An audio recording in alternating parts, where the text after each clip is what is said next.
What's up everyone, I'm Melissa Makak from Room 51 and this is Teach the Teach on the Dice Tower, where I teach you how to teach a board game, and in this video I'll be covering Forgotten Waters.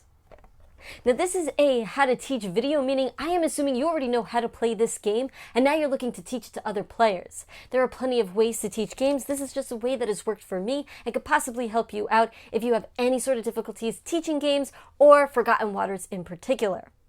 Now this is going to be a totally spoiler-free Teach the Teach because I know that some of you might be teaching this to other players and you yourself have not even played this game yet. I know I did for the first time when I taught this game, and it was a little bit, I found it kind of daunting. So I wanted to try to maybe ease some of that.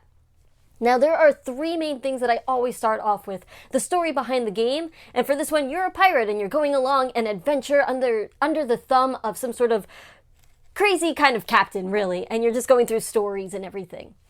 Then what the objective of the game is. For this, you might not quite know, and I'm going to be teaching this as though this is you're doing the first scenario.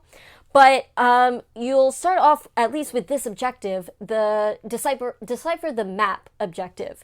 But mostly you're just letting them know you're going through this story. The app will tell you exactly if you've won the game and when it is finished. But this is the objective that you are going for. I also then go into how the game ends, and that's when I go into all the different ways you could lose this game, and then ultimately how to win the game, and we already went over that in terms of the objective. From there, I have everyone go ahead and choose their pirate sheet, and this is where it gets kind of cool and fun and sort of RPG-ish, and you just let them go ahead and create their name, and then I let them know that they're going to fill out these story blanks in a Mad Lib way, and then once everybody's done with that, I have everybody go ahead and read out their backstory with their Mad Lib story blanks. And they could do that in a pirate accent if they want to, or not. I know I did. From there, you just open up the app, and then you have it go ahead and narrate its story and everything. And then it will direct you for the first scenario to go to page 19. So this would be the first page that you would open, and normally, as you might know, you would start the timer and have this going, and then everybody's picking their actions. You're not going to start the timer immediately because you have to explain some things to them.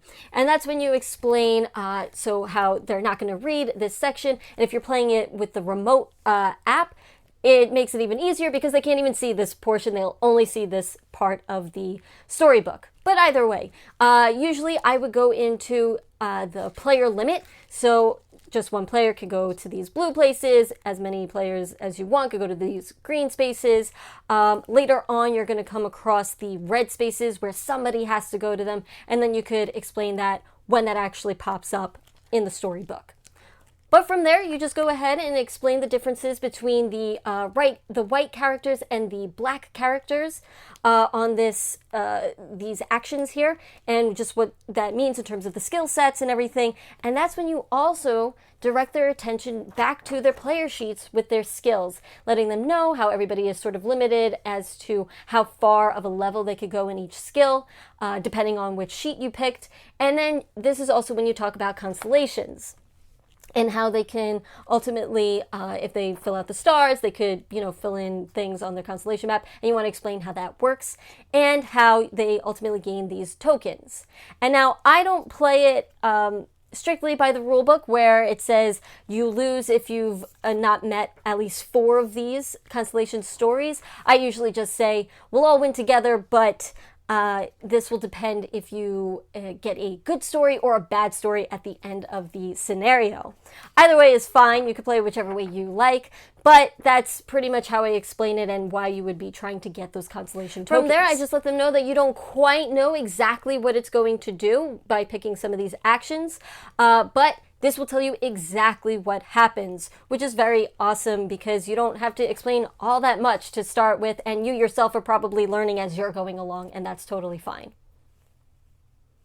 You would also want to explain the quartermaster role to everyone, though, where the infamy track will determine which initiative you have and in which order they will go ahead and pick their action. The only role, so when you handed out roles in the beginning, the only role that I would suggest maybe you taking over is the gunner role. I know that I do when I'm teaching the game. You don't necessarily have to, it's not a huge deal, but I just find like there's a little bit more going on with this, and you don't really have to explain how this works until a little bit later when the story actually asks for it to happen, in which case you'll explain like, okay, I have this loaded cannon and that's what this will mean. I have this unloaded cannon and that's what that'll mean, all those sort of things. But again, you don't really have to explain it until the story asks for it. Another thing that you don't have to explain until, again, the story asks for it, or you might get a couple of these tokens, right? So that you might have the reroll token and then the bad luck token, this little banana peel. And you'll just explain those as the game progresses. You don't have to explain it right off the bat. Same for treasure cards. So you have a max hand size of 4 treasure cards. I wait until people are starting to get like maybe 1 or 2 treasure cards to let them know, okay, you have a max hand size of 4 treasure cards, and then starting to explain what happens when you discard cards and whatnot. However, it also says it on their little player aid right here, which is fantastic. Another thing you don't quite have to explain until it comes up is ship movement. Once somebody actually takes an action where like they get to scout or do some sort of movement, that's when you'll go ahead and explain how that all works, and how when they're actually moving, you'll start to explain what this little symbol here at the bottom means, this little exclamation mark, and how you'd have to stop on that space and all that sort of stuff. Some actions will make you do this little lock symbol, and that's, again, when you'll start to explain that if we say on this page, we can't use that action again for this round. Sometimes you'll start to add threat, and that's when you'll start to explain what it means in terms of gaining 2 or more threat for this objective specifically, and letting them know that it doesn't matter until the app tells us to check threat, in which case then you'll put it on the scribe, they'll mark it off on their little threat event sheet, and then also reiterating, this is one of the ways we lose this game, so let's not do that.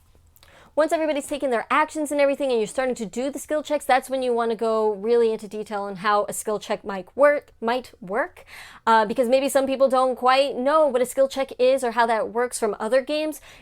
And you'll just go ahead and explain it to it in terms of them rolling the die, what they're adding to it, and all that sort of stuff.